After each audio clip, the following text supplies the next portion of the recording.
Bismillahirrahmanirrahim. Assalamualaikum warahmatullahi wabarakatuh. Alhamdulillah wa syukurillah, la hawla wa la quwwata illa billahil aliyyil azim. Asyhadu an la ilaha illallah wa asyhadu anna Muhammadan abduhu wa rasuluhu lan nabiyya ba'd.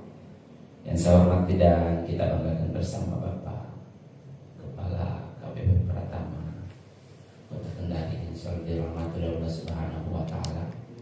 Seluruh pejabat struktural dan fungsional KPP Pratama yang insyaallah dimuliakan oleh Allah Subhanahu wa taala. Ubur-ubur ikan lele. Ternyata puasa sudah 20 deh. Tapi ada yang sudah 21. Siapa tahu di KPP Pratama ada yang 21 mendahului. Ikut, berarti dia ikut yang di Makassar itu. Ada itu yang sudah mulai di tanggal 8 udah mulai. Tapi ada juga yang baru 19. Karena lama nungguin pemerintah, akhirnya burasanya dari masa-masa. Dia bilang, tetangga saya kelamaan itu pemerintah. Saya bilang memang karena yang kelihatan di rumus itu hanya satu kawasan wilayah Riau, Aceh sana saja yang bisa lihat. Hanya nanti, kecuali nanti ini kalau yang mau penetapan satu Syawal ini agak banyak peluang yang bisa melihat. Di rumus banyak yang bisa lihat. Kalau kemarin memang ujung sana, sehingga Kemenak itu utus tim khusus dari pusat ke lokasi kemarin. Alhamdulillah wa syukurillah, kita bersyukur kehadirat Allah Subhanahu wa taala karena sudah sampai pada tahap ini. Tema Nuzulul Quran itu selalu berulang. Nuzulul Quran itu artinya Al-Quran itu turun. Al-Quran itu turun membawa banyak sekali muatan wahyu. Salah satunya itu tentang puasa. Makanya kalau kita bicara tentang puasa itu, di dalam ilmu usul fikih, puasa itu masuk kategori namanya syar'un man qablana, syariatnya orang terdahulu. Jadi jauh sebelum Nabi Muhammad ini menyampaikan risalah ini, orang-orang terdahulu itu sudah puasa. Jadi ini ibadah universal.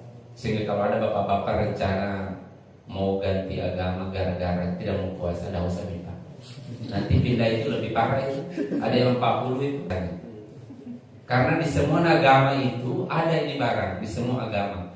Bahkan kata ulama itu, makhluk yang sebelum Nabi Adam itu, yang kemudian kita kenal dengan Homo neanderthal itu, yang belum mengenal pemukiman kampung, belum ada RT/RW-nya begitu.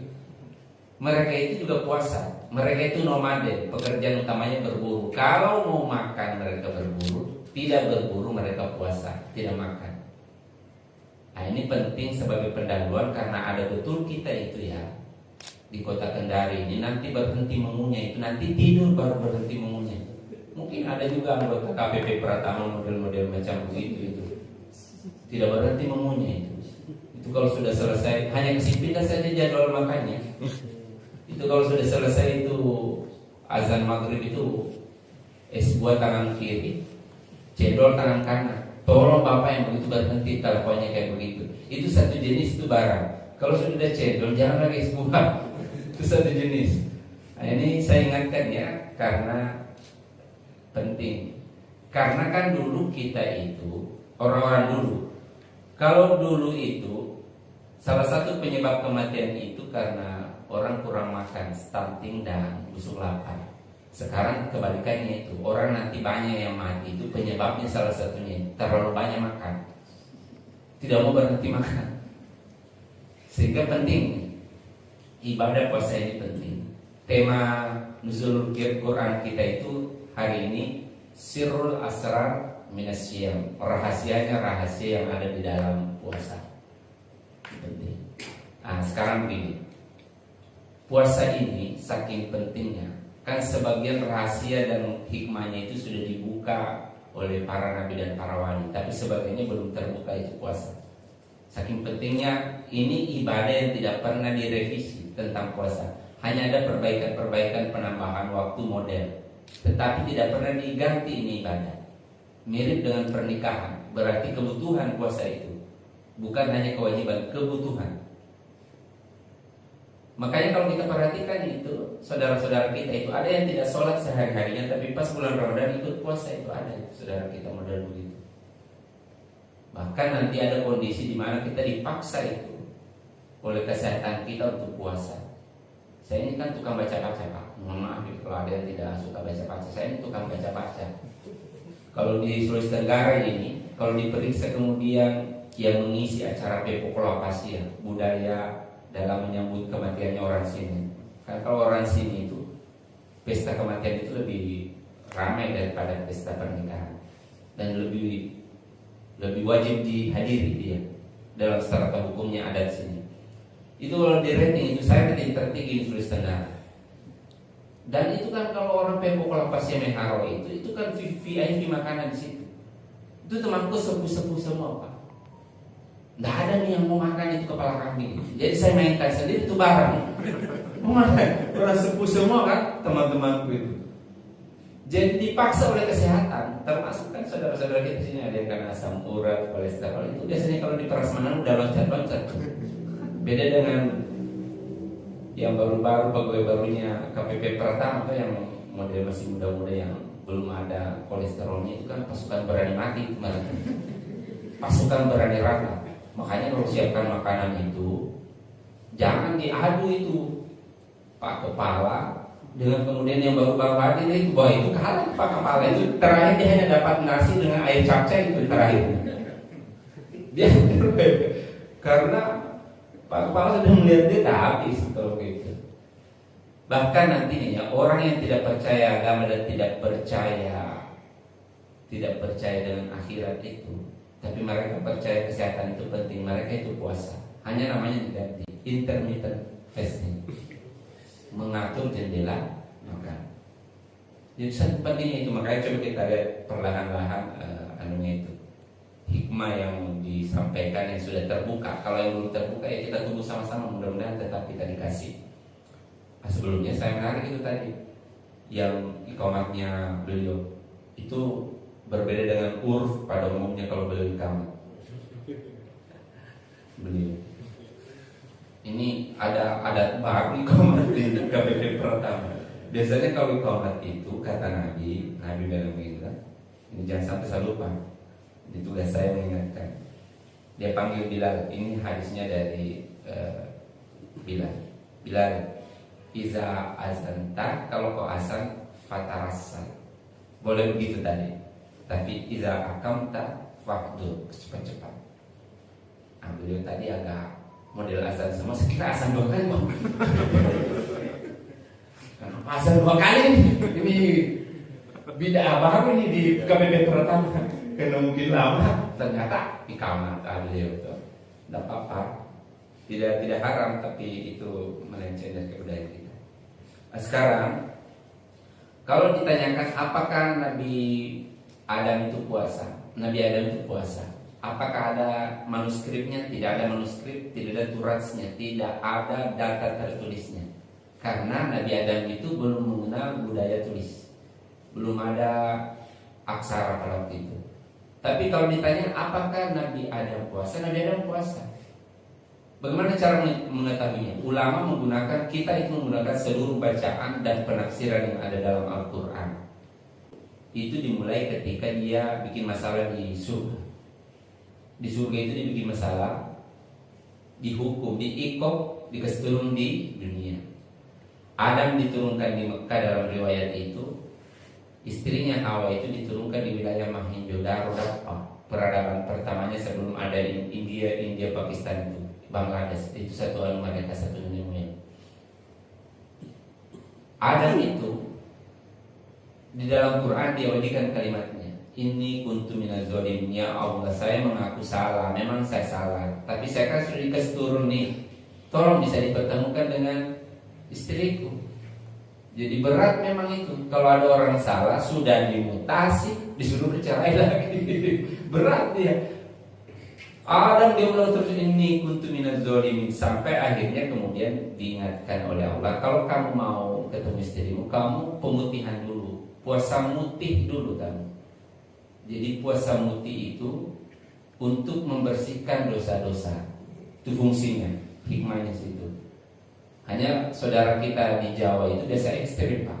Puasa mutinya itu tidak boleh makan yang dari atas api, tidak boleh makan yang ada darahnya. Oh ini ekstrim. Dia makannya itu hanya nasi dengan air putih tok. Wah ini rawan kena diabetes Pak. Kalau ini dipakai, ini berat ini. Berat. Nah, masih ada tersisa di Pulau Jawa itu syariatnya Nabi Adam.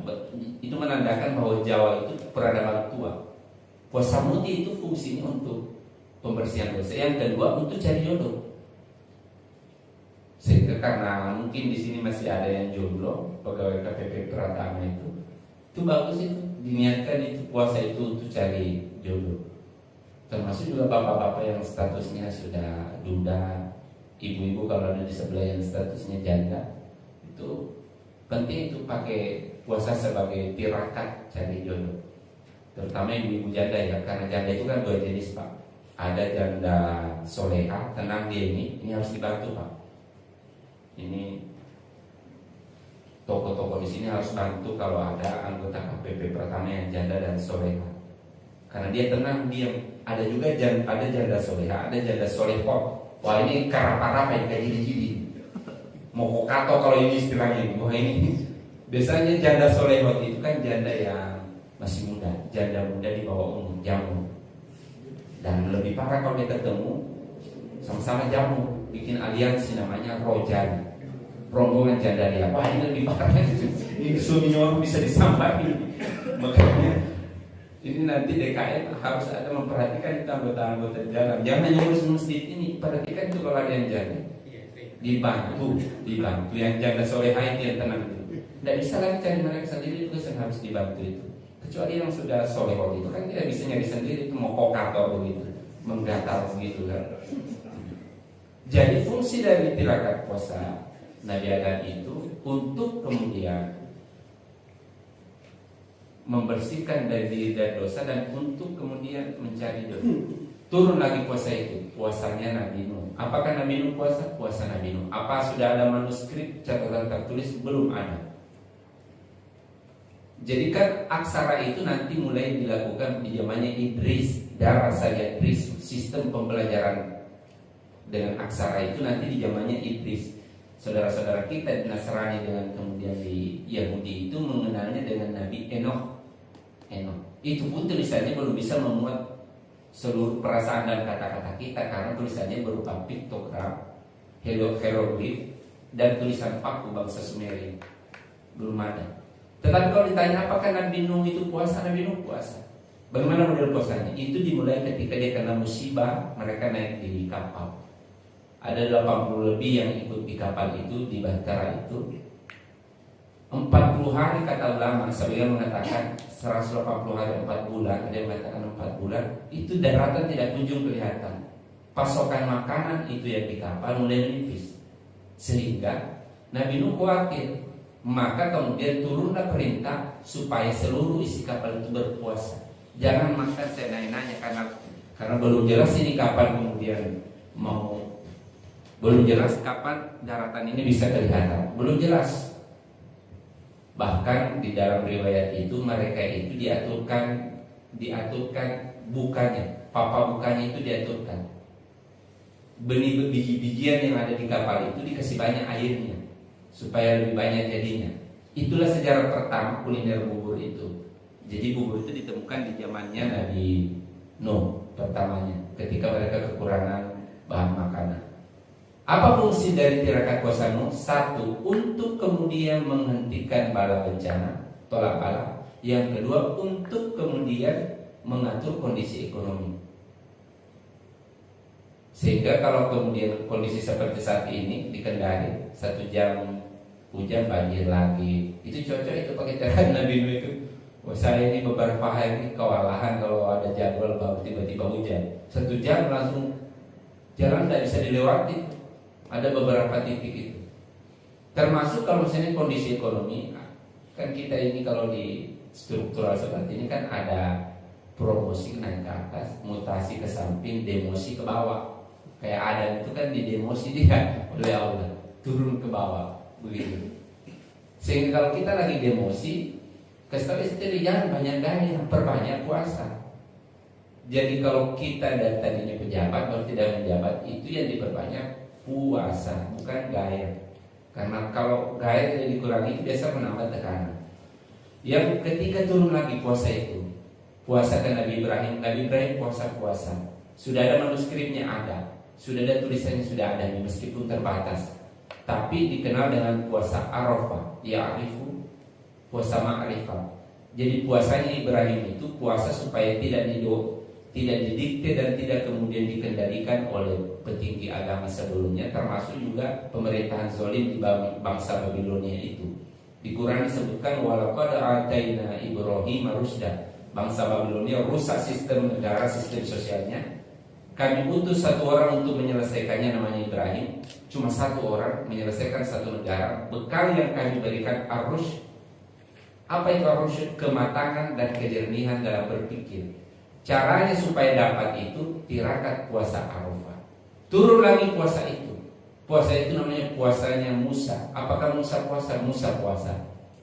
Sudah ada manuskripnya banyak, tercatat dalam kitab-kitab tanuhnya orang-orang Yahudi. Musa itu tirakat puasanya untuk menaikkan bargaining position. Jadi kalau ingin lebih powerful, bapak-bapak mau naik pangkat, mau naik apa, itu tirakat puasanya Nabi Musa. Musa itu dalam riwayat bunuh orang 3 kali. Jadi kalau dia lahir zaman sekarang itu Musa itu kriminal. Jadi Musa itu kebiasaannya main pukul dulu baru nanya. Itu Musa itu. Jadi banyak konflik yang dia bikin, termasuk dia keluar dari kerajaannya Firaun itu karena begitu. Dia main pukul dulu, mati orang baru kemudian dia baru mau cari penjelasan. Bahkan di dalam riwayat itu Musa itu berkonflik dengan nabi-nabi sesama, dengan Khidir. Berkonflik dengan Khidir, berkonflik kemudian dengan saudaranya Harun, padahal dia sendiri yang promosikan Harun itu supaya bantu dia. Terakhirnya berkonflik dengan Harun juga itu. Jadi kalau posisi kita itu rawan kemudian dengan persaingan pejabat misalnya, maka itu puasa Nabi Musa itu penting sekali. Tirakat puasa Nabi Musa. Untuk apa? Untuk supaya powerful. Bahkan dalam riwayat itu Nabi Musa itu bukan hanya dengan Nabi itu dia bertengkar, terakhir itu berkelahi dengan malaikat maut. Orang rasionalis tidak percaya, tidak mungkin itu. Masalahnya dia ada di Sahih Bukhari, kecuali menghilangkan Sahih Bukhari. Sahih Bukhari yang tulis itu dan menang Pak. Jadi cuma satu orang yang berkelahi dengan malaikat maut, cuma Nabi Musa, dan menang. Tetapi hebat-hebatnya begitu, Nabi Musa itu pernah dikalahkan oleh seorang muridnya namanya Bal'am bin Bawrah. Dilatih jadi wali, setelah kuat Ismul A'zam dia pakai itu, dibalikin Nabi Musa. Itu Nabi Musa tidak bisa dia jalanan pulang. Ada yang bilang 40 hari, ada yang bilang 4 bulan, ada yang bilang 4 tahun ulama. Nanti kemudian dia bisa kendalikan itu muridnya Bal'am bin Bawrah dan dia bisa kalahkan itu ketika dia tirakat puasa. Puasanya itu Nabi Musa 4 kali dalam sebulan. Pada saat kapan?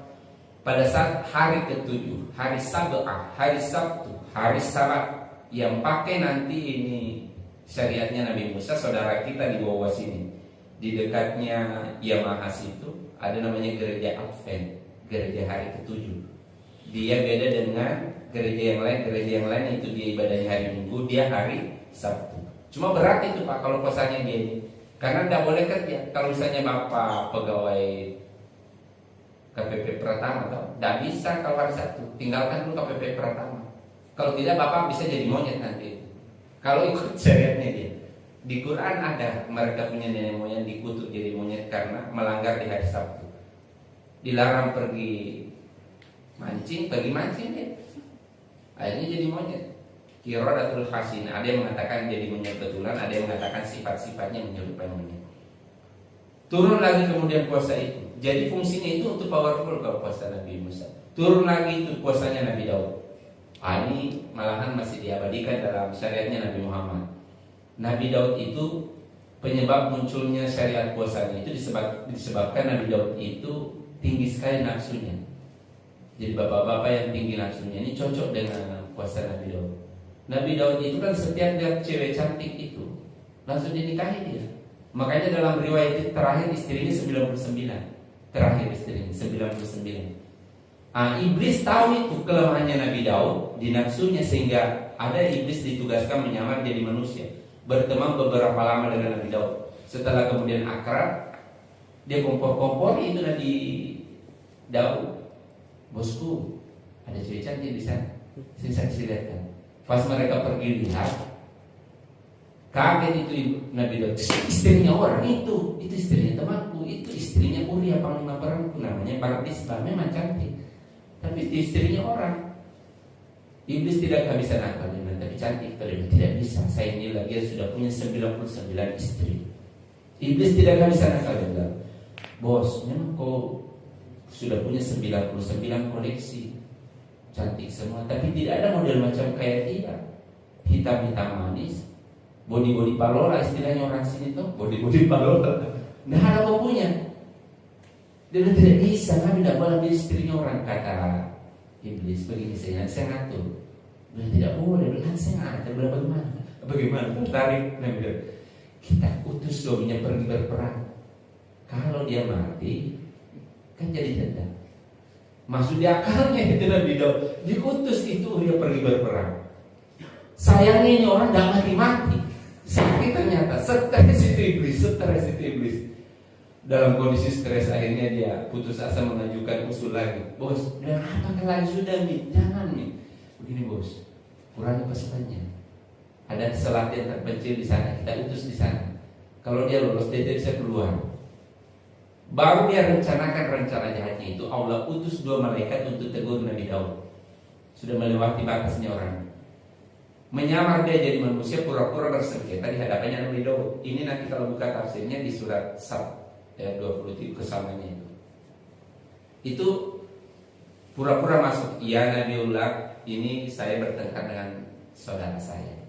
Kata di Quran, direkam itu di Quran, diabadikan kalimatnya supaya kita ikuti. Inna hazal akhi, ini tuh saudaraku, lahu tis'un wa tis'una najatan. Dia sudah punya 99 kambing betina. Waliyana najatan wahidatan, saya cuma punya 1. Masa diambil lagi ilmu? Itu Nabi Daud langsung dia hantam kepalanya itu. Seraka betul kamu jadi orang ini, kamu maruk. Maburako istilahnya orang sini, mangoa istilahnya orang Sulawesi. Mangoa betul kamu dihantam dia. Kesempatan demi orang. Tidak ada syukur-syukur mau kamu ini jadi orang. Pasti kembali mereka pulang. Nabi Daud baru sadar, bagaimana caranya dia bisa tembus 7 lapis pasukan saya. Dia tanya pasukannya, mana tadi yang keluar? Dan tidak ada. Yang lewat tadi tidak ada katanya. Tidak ada yang masuk, tidak ada yang keluar. Nabi Daud baru kemudian sadar, oh saya ini yang ditegur. Dia bersujud memohon ampun kepada Allah. 40 hari lamanya dia kemudian bersujud, hanya berhenti kalau mau makan dan buang air. Sampai Allah mengatakan, irfa' ra'suka ya Daud, angkat kepalamu wahai Daud. Saya maafkan kau, tapi kau puasa sehari, tidak sehari, puasa sehari, tidak sehari. Begitu seumur hidup kau lakukan. Sehingga bapak-bapak ini yang nafsunya tinggi, setiap lihat istrinya, tetangganya keluar bebek kilonya, air biurnya, setelah nanti puasa Ramadan, pindah puasa Syawal, langsung gaspol pindah ke puasanya Nabi Daud.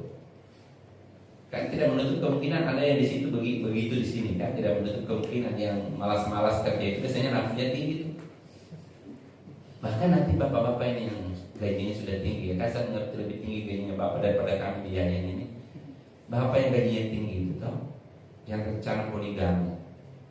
Tolong kalau gajinya hanya beda-beda sedikit dengan kami ini tuh, jangan nih yang poligami, jangan poligami, puasa Daud saja jangan.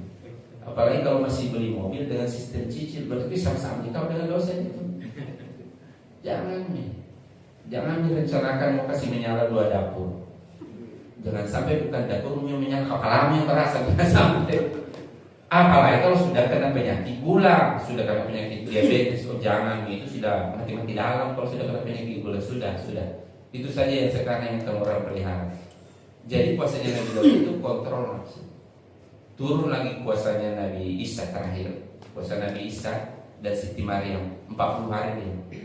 Ini puasa untuk hikmahnya itu untuk menyikapi dan menghadapi pandemi. Jadi pandemi terbesar itu ada di zamannya Nabi Isa, bukan di kita, di zamannya Nabi Isa. Makanya Isa itu turun dengan mukjizat, dia kemampuan menjadi dokter tabib itu Nabi Isa. Seluruh penyakit bisa diobati.